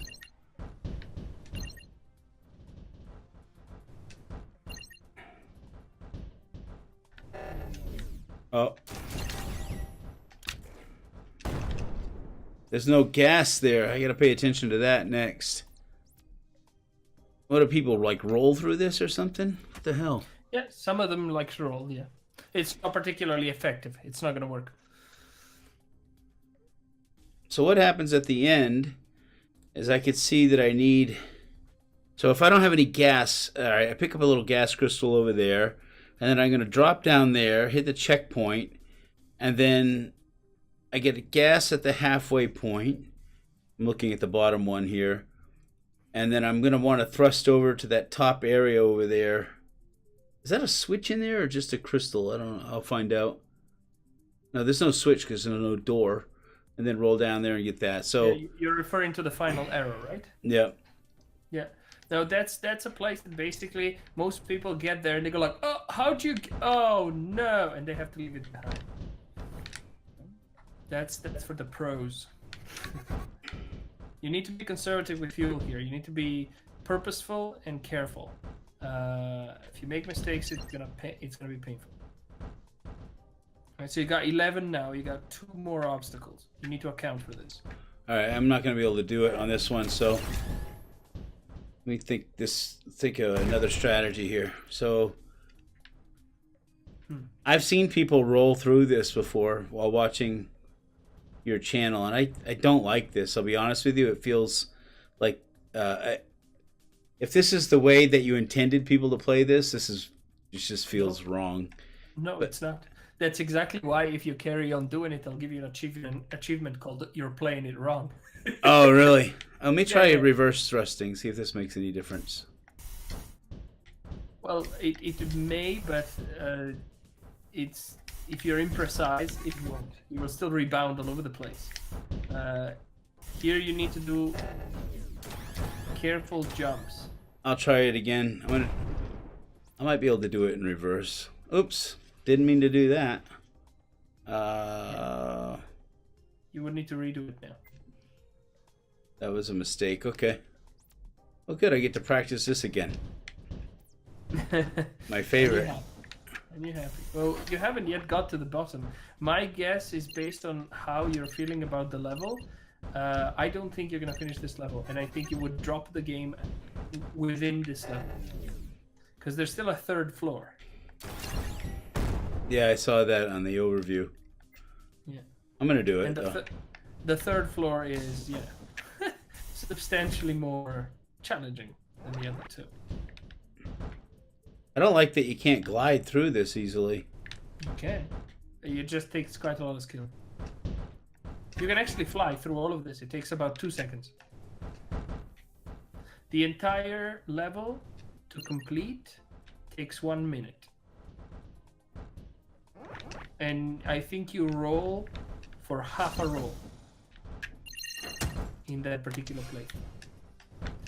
So here, you already have 60% fuel. That's pretty bad, right? You should. I got a checkpoint at least. Yeah, no, you're good. I'm just saying that there's no way you can get through now.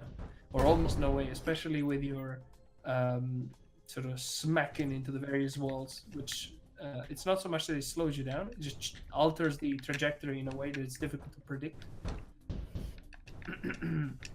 I usually hate games that slow you down when you hit walls, so I don't do it. There's absolutely no penalty for hitting anything. Yeah, I don't get it. I'm not following the... So what you want to do is get in front of one of these obstacles and then hop over it as a bunny would, or as a horse would. Right? So give a little bit of boost to get in front of the obstacle. Okay, now face more or less diagonally, give a bit of boost to go over. There, that's it. Now try with the next one. Etc. Right? So this is not the ideal way, but it's a semi-safe way. Okay? Use the Oh! I was right there. Oh, man. We'll do it. You little bugger, you. Me? Never.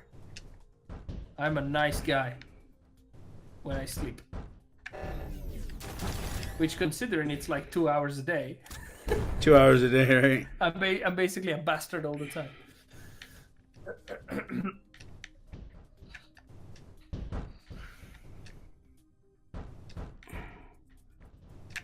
That timing is rough.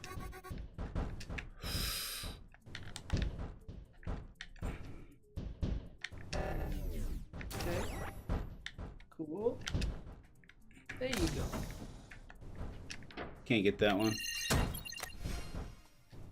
Yeah, she doesn't like to stick her nose in holes, this ship.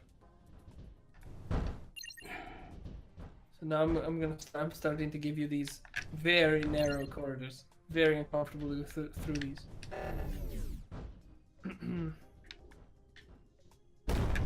I just noticed the timer right at the last second. So this is the last bend, right? Yep. If you don't, even if you don't have sufficient fuel to get the last part, you're fine. You can complete the level already. It's just a matter of getting to the landing pad. Uh-oh. Come on, get over there. Good job. Nicely done. There's a cheek clencher for you. Uh-oh. Here you need to think.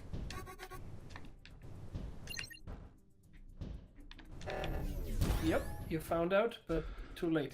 You don't have sufficient gas. I'm gonna do it again. Yep. I'm eventually gonna stop pulling punches, right? You're gonna get levels that you either get good or you suffer. It's as simple as that. You're starting to approach that area, so that's what's happening to you, Billy. Mike is not gonna make you suffer.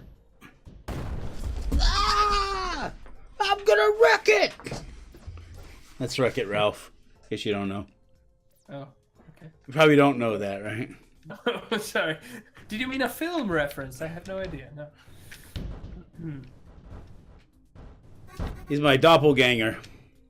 Is he? I got a little crazy on that, so I'm probably not gonna make this one. You can do it, but measure your emergency bursts or not.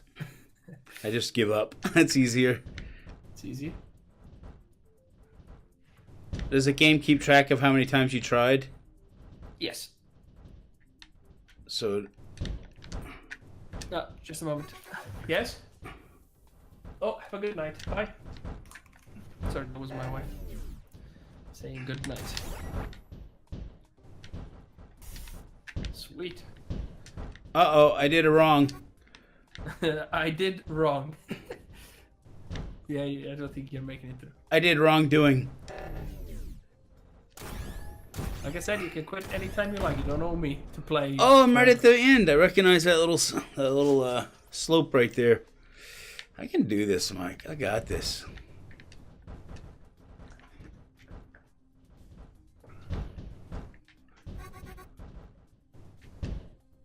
How long have we been going anyway? How long have I been going where? How long has this stream been running? Have we been going? I don't actually know. I haven't been paying attention at the time. It was going to go about 2 hours originally. I don't know how long it's been. I'm sorry, I have no idea. Well, You would need to check yourself. I don't know. Maybe somebody in the audience knows. I don't know. just going to roll through this as much as I can.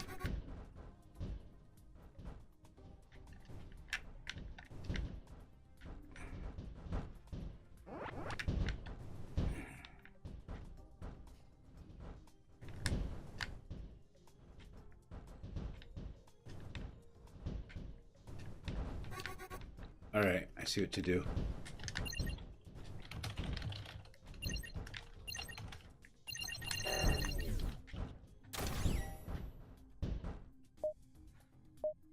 Did that count? Good enough, flower. Is that what it said? 1 hour and some. Okay. We'll go. At least, you know what? I didn't get the top stuff, but I'm okay with that. That was pretty rough. So we're at level 25 right now, huh? That's right. You have unlocked the second world. So, Well, you had already unlocked it probably, but you have entered the second world without skipping any levels. let's just want to see what the so we did all of that, and there's this one and a whole. Holy cow, man! He went 72 levels. 72 levels. Holy! There is content in this game. If you want a game with content, this is the game you want. Right. I'm actually very happy with this. It's one of my primary goals to provide sufficient content that justifies purchasing my product, and I think this particular game does. So I'm very happy with that. Isn't that a wall right there, or is that breakable? Maybe. The one on the left? No, it's a wall, so you can't go there. Dun dun dun! The plot thickens.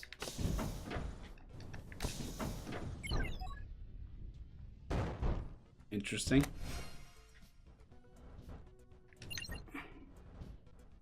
Dun, dun, dun. You've just used a new mechanic for the first time. A wormhole. Fuel. Watch out. Oh! Yeah, that was rough. That's some cheek clenching there, champ.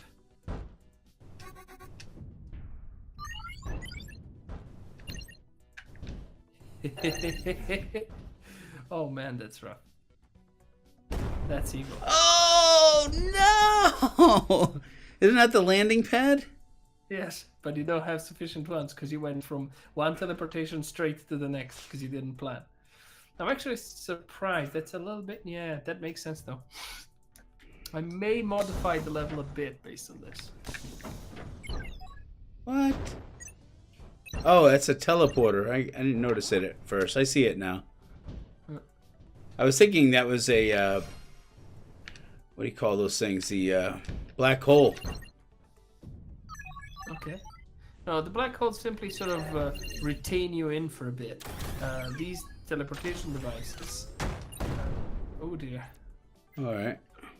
Don't feel... Boom. You can start from checkpoint anyway, so... You're fine.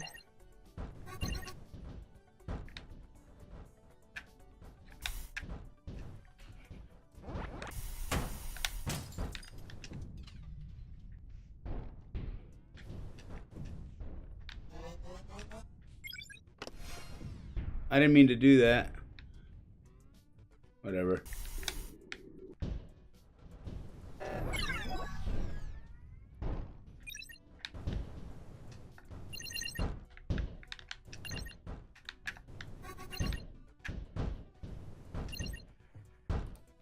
All right. So the teleporters are one way or two way? I didn't notice. One way, but some of them can be multi-use. Most of them are single use. What is that thing? You can afford a new ship. That's the exit of a teleporter.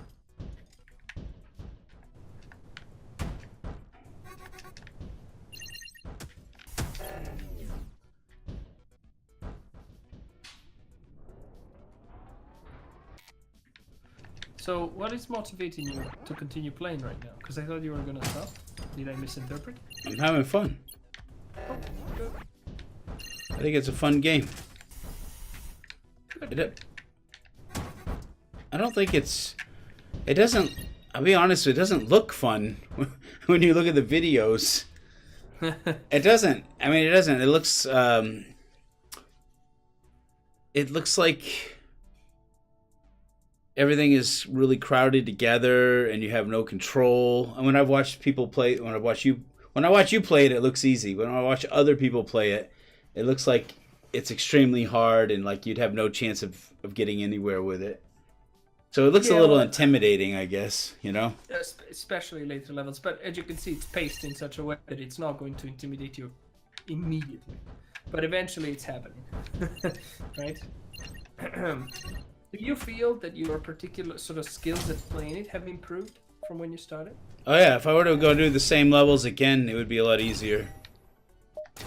Why don't we try that? Why don't you go and try the second level, for example, see if you can perfect it? Because I think you haven't. I think you've perfected only the first one. I'm not sure. Otherwise, keep playing. It's up to you. You do you, son. Do whatever you want. So let's see, level 1, you say? Yeah. Well, level 2, maybe level 2. Yeah, level 2 is not perfected, right? Okay. It doesn't have the light blue metal, so just like that sort of celeste. So when I first started playing, I didn't know what the hell was going on. So it looks like I just need to capture all that stuff. I think the gas is probably optional. Yeah. And that's it. So just... That's it. Let's just go up. That's it.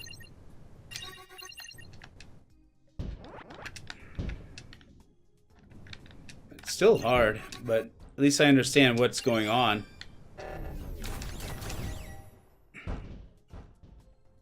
Oh, he lives. Skin him my teeth.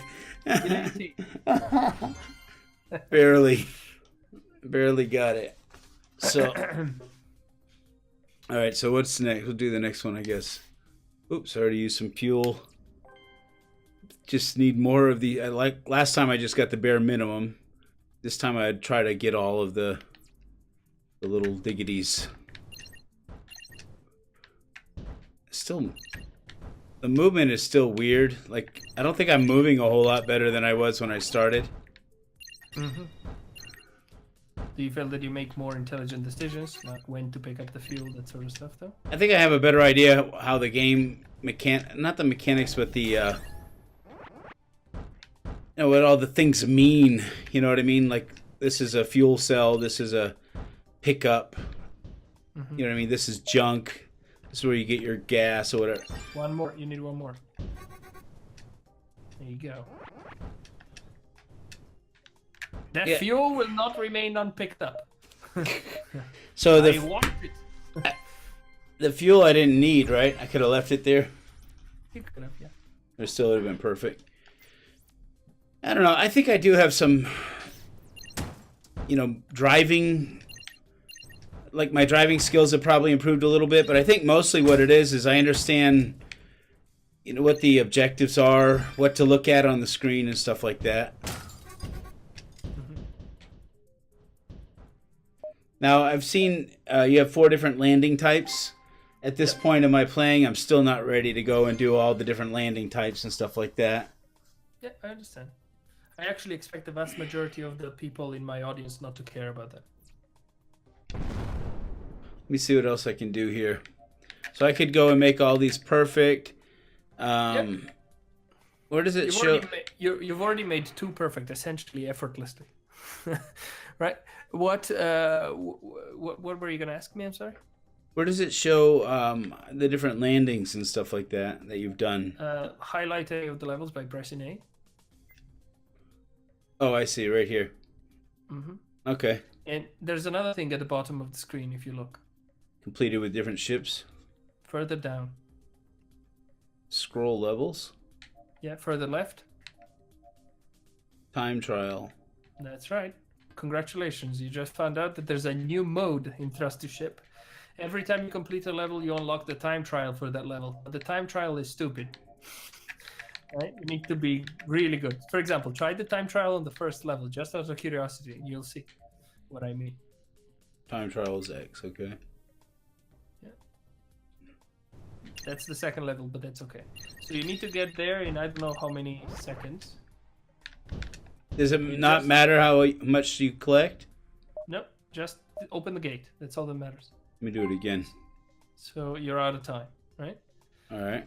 So what do? Can I play it again? Yep, Restart just hit level. Y to restart. Yeah.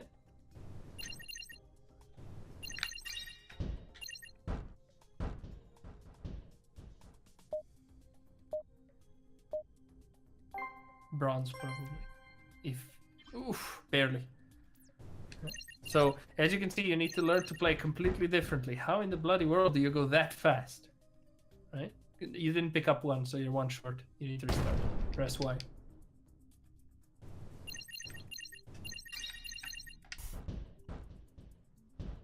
Okay, now land as fast as possible. Did I not land?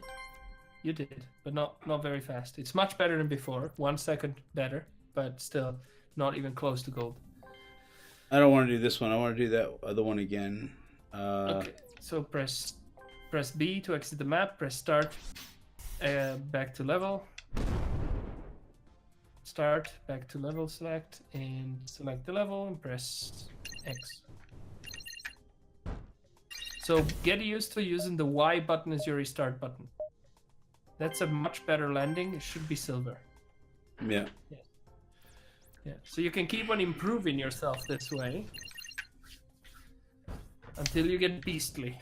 I want to hit Y and start again. Yeah. Generally speaking, if you find yourself floating a lot, you're doing it wrong. In time trial, you want to go full blast. You're almost constantly thrusting. So this was worse than before. A differential of half a second. Yeah, that's an interesting tactic. You can try that, etc. You're eventually going to find a way to do this reliably. Assuming you want to, obviously, right? I don't expect you to do this. I'm simply saying.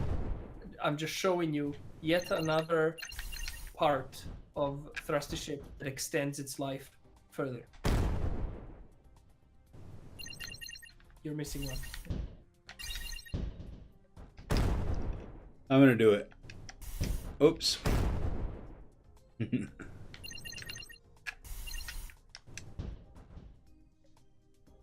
Missed one. Ah, bummer.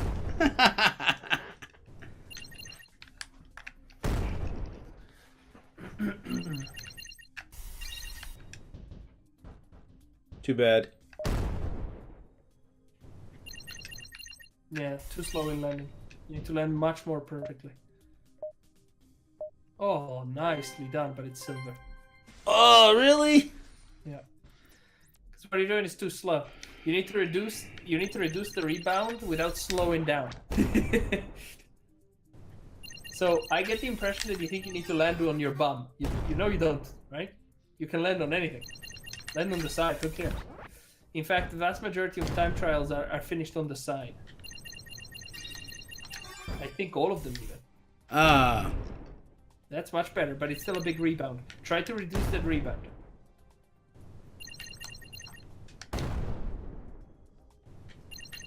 Remember, the ship doesn't care. It's got no damage, so you can slam it wherever you want to.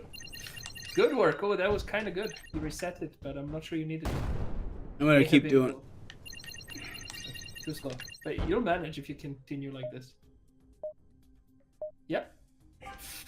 Oh, silver. What? What do you mean? What is it? 1 centisecond? Come on, you're there. What? Do it. You can do it.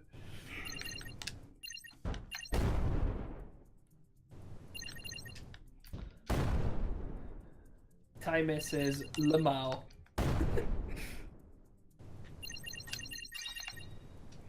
No.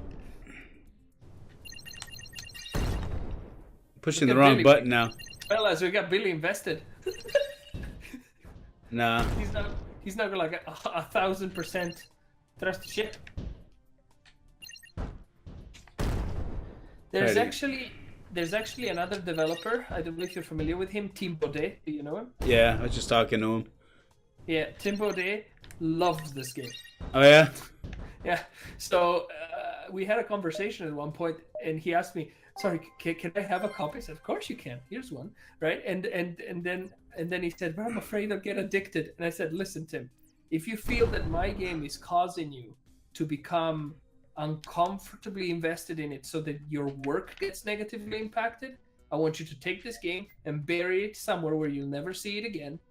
Okay, put it away and don't touch it again. Right? Because the last thing I want to do is damage your productivity with something I've made. Right? He's not the only one. Messi Coder has told me he doesn't want to touch it again because he really likes it, and he can't put it down.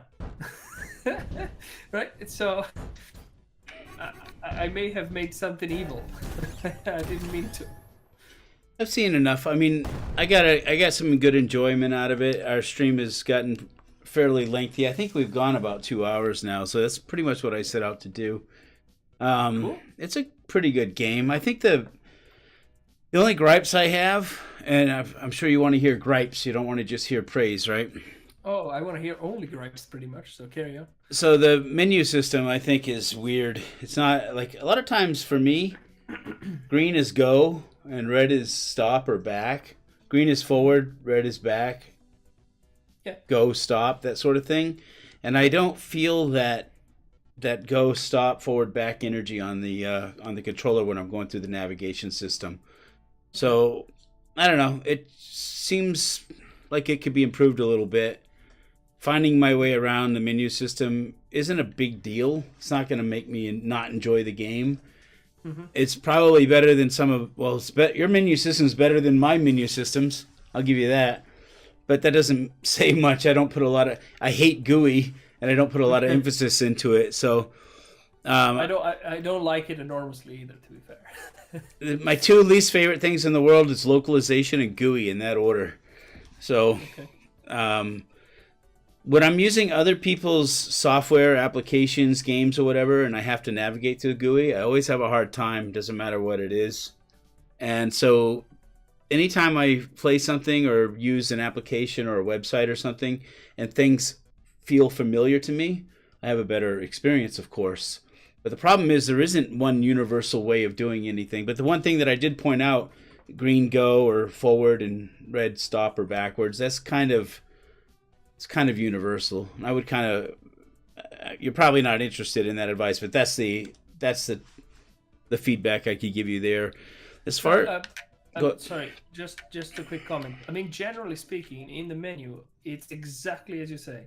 A goes forward and B goes back. One of the issues that we've got in this very menu that you're staring at right now is that it does two distinct things. That's one big issue, right? So it's doing the level selection, but also the ship selection.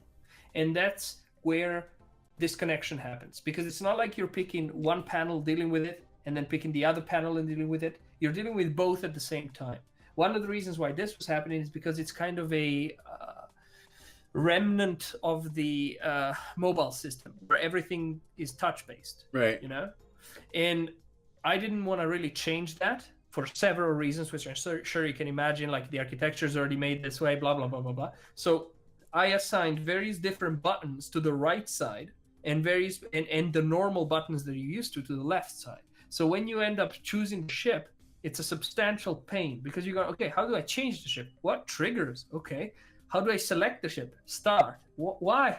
I want to use A. The problem is that A deals with all the levels. You understand? Yeah. So if I had separated those two concepts fully, that mentality of A for forward and B for back would have worked. It's already there, essentially. It's just the menu does too many things, which is a problem. Another thing is, while I'm playing the game, I want to adjust the volume. I don't want to do it right now, but I did when I first started playing. Yeah. naturally, if I was using a keyboard, I'd hit escape. If I was if I was using a controller, which I am, I'm gonna probably choose one of these two buttons right here. Yeah, start or back. Yeah. So I'm gonna push one, and it looks like, okay, I got lucky and it actually did it. Or I would have chosen the other one. Okay, but one or the other. The other one opens the leaderboards. That's completely different. So this one, looks like the menu I want to be in. So now it's telling me use the back button to go to level select. But here's the thing, at least what I'm used to is if I hit this button again, it'll toggle this open and close. But in my opinion, pushing B should do the same thing that does, even though it's the same exact button. I know, and then I don't have an option to go out.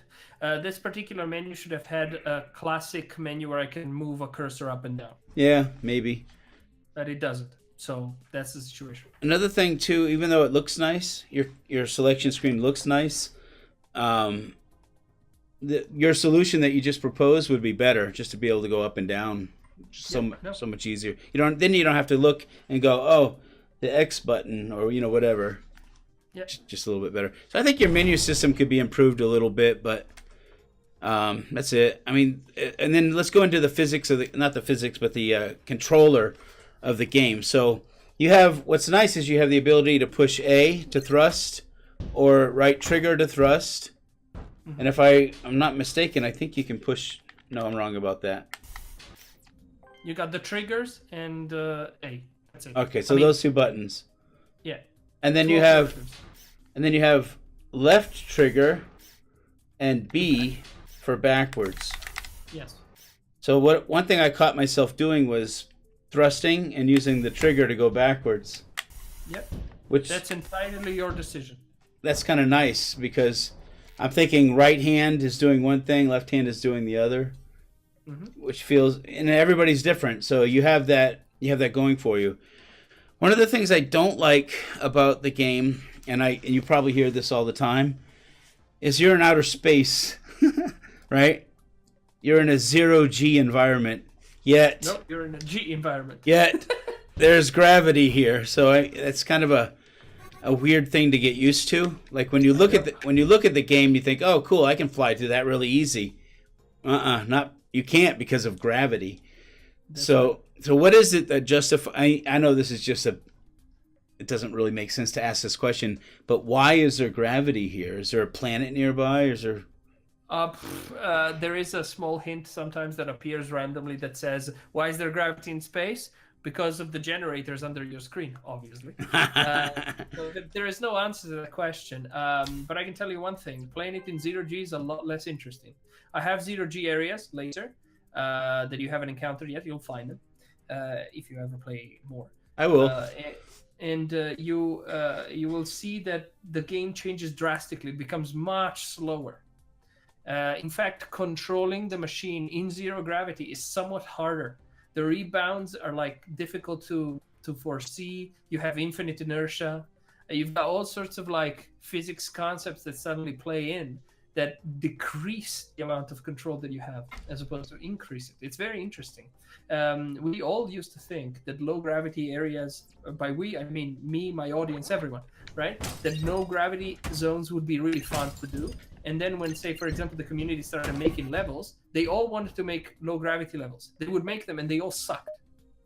It's really, really hard to make that good. One peculiar chemistry of Thrusty Ship is that nobody's tried it before. Essentially, make a spaceship game with gravity. It's the only platformer when you can't move and jump the way you want to. You have to thrust. Nobody's done this before, not to my knowledge. Do you think this game would be the same kind of game if it wasn't a spaceship? Like if it was just a cube or something like that? Would it play the same, or would you have to redesign the levels? Well, I mean, if the cube had some kind of thrusting mechanism, sure. I mean, it would not be a cube. You would need to redesign every level if the ships weren't T-shaped. So I remember you saying that Raphael's.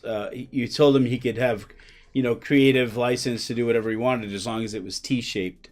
As long as they were T-shaped. So and he did abide by that, and I'm very thankful that he did.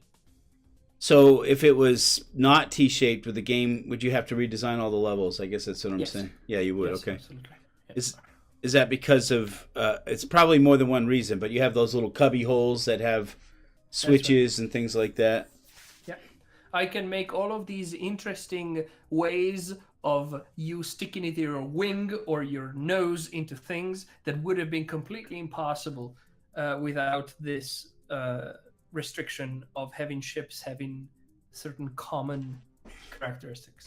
Now, sometimes when I'm watching you work on the game, I'm always like, I'm always doing something else. I'm always kind of multitasking. But sometimes I look over at your screen and I think this shouldn't be called Thrusty Ship. It should be called like Bouncy Ship or, anything other than Thrusty, because the experience seems to be that you're throwing this thing up against the walls constantly and bouncing it and rolling it around, and it's almost like Demolition Derby Ship, But now that you've played it, do you think the thrusting plays a large enough part to justify being in the game? Well, Excuse me, in the title? It's going to work. Thrusty Ship is going to work. It's not like it's a bad name or anything. It's just that my playing experience and my watching experience, I feel like a bumper car, just bouncing off of everything. You know what I mean? Yeah, especially with initial ability, right? When you get better, you're much more precise. You make a lot less mistakes. But yeah, I can see where you're coming from. That makes sense. I guess the game is good. I was worried that I wasn't going to be able to play it. Like I was going to sit here and have a really hard time with it and start crying or something. But okay. It wasn't that bad. I actually enjoyed it, and I felt like I got sucked into it and stuff. So one last question, I guess. We'll probably wrap this up. What are you doing right now to sort of market and promote this thing? So there's various approaches, as you know, like the pray and spray. Well, I suppose pay and spray would work too, which is you pay some kind of company or something. In your old case was your publisher, right, to essentially chuck free keys left, right, and center, and so on. So that's one approach. Then there's the approach of contacting the media personally. Then there's the approach of contacting streamers and influencers, etc. I'm taking a very different approach, and I've got validation that it could work. A, because of my results, and B, because an expert in marketing has told me that he thinks my plan is the best. And here's what it is. I'm contacting individuals who stream that are fairly small, say between 1,000, 3,000 followers, that sort of stuff, that tend to have about 30 people on average that are watching them. I observe if the chat is semi-quiet, because if it's a very rowdy, loud chat, you disappear in the mix, right? And then I try to approach them in a human fashion. I talk about this or that or whatever. I listen to what they have to say, and I find any hook that I can. So, for example, today I joined a stream, and this guy was talking about his ex-girlfriend who used to live in Victoria, British Columbia. And I go, okay, this guy is Canadian. We've got a connection in terms of nationality, right? And then he says, yeah, now I live in Alberta. And I go, wow, we're in the same province. What are the odds, right? And I say, hey, how's it going? I'm from Alberta. I live in Alberta too, And so I just start basically chatting this person up the way you would a girl in a club. Same principle, And then the guy eventually maybe bites, maybe doesn't, but let's, for the sake of argument, presume that he bites. If he bites, I eventually tell him, hey, man, I'm an indie. I'm working on this game, etc., etc. And eventually I throw the lure, right? And then he may say, I'm not interested. It's happened. But surprisingly, many more say, oh, man, I'd be totally happy to help. What can I do to help, etc.? And so I say, hey, how about you stream it, right? I'll give you a key. And they go, that's brilliant. And they organize streams. And the fun part is that if I am lucky, they like the game. If they like the game, they go out of their way to get the game to succeed. So they call their other streamer friends. And so I get another 1,000, another 3,000, another 4,000, etc. In fact, tomorrow I'm going to have a 14,000 follower person play Thrusty Ship in front of his followers. Is it just live play or a recorded stream? Live play. Okay. I mean, it gets recorded too in VODs, right? But the point is, loads of people get to see the game. This guy plays it and then also tweets about it or tells me about it. I've got, for example, a player that's currently live, okay, who is almost certainly going to play a bit of Thrusty Ship later today, right? And we are developing a rapport, right? I frankly have very little interest in what he does as an activity because I just don't follow gamers that don't have the time, right? But I'm fostering a relationship, right? There's so many possibilities. He may grow. He's generally a nice guy. He wants to help me. I owe him a little bit, and I form this type of personal relationship, right? Me, the developer, and him, the guy who played the game. And so he keeps on playing it and goes back to it. And he tells his friends. That's what's important. For example, he connected me to this girl, Cosmic Kate, who also played the game, and she had 4,000 followers. He had 1,000, she had 4. She played it, she liked it. She connected me to the 14,000 guy. So if the 14,000 guy likes it, he can connect me to a 25,000 person. You know what I mean? Gotcha, yeah. And these are all, because my only option, as far as I can tell, is I need advocates, right? I need people that will say, this game's good, I liked it, right? You people who listen to me and my opinions, look at this. This is pretty good. This is not one of those, one of the many shovelware games that are on Steam. No. This one's worth it, man. You wanna play this, and that's what I need. So that they spread the word, and then clients as well as influencers play the game.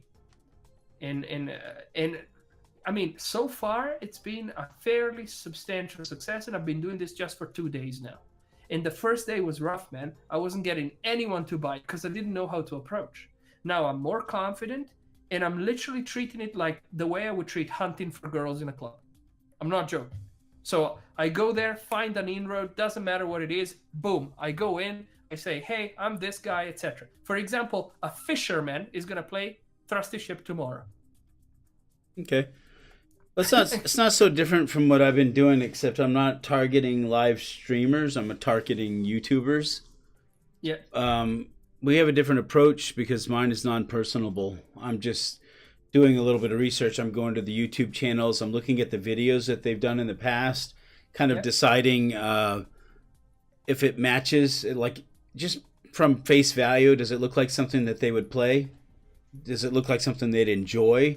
And then at that point, open up some dialogue with them. So I don't want to just go and just meet random people. I want to actually target them a little bit more and then open up dialogue and then send them a free key or all that kind of stuff. I target them too. So I go to a stream and suppose I see only Fortnite, right?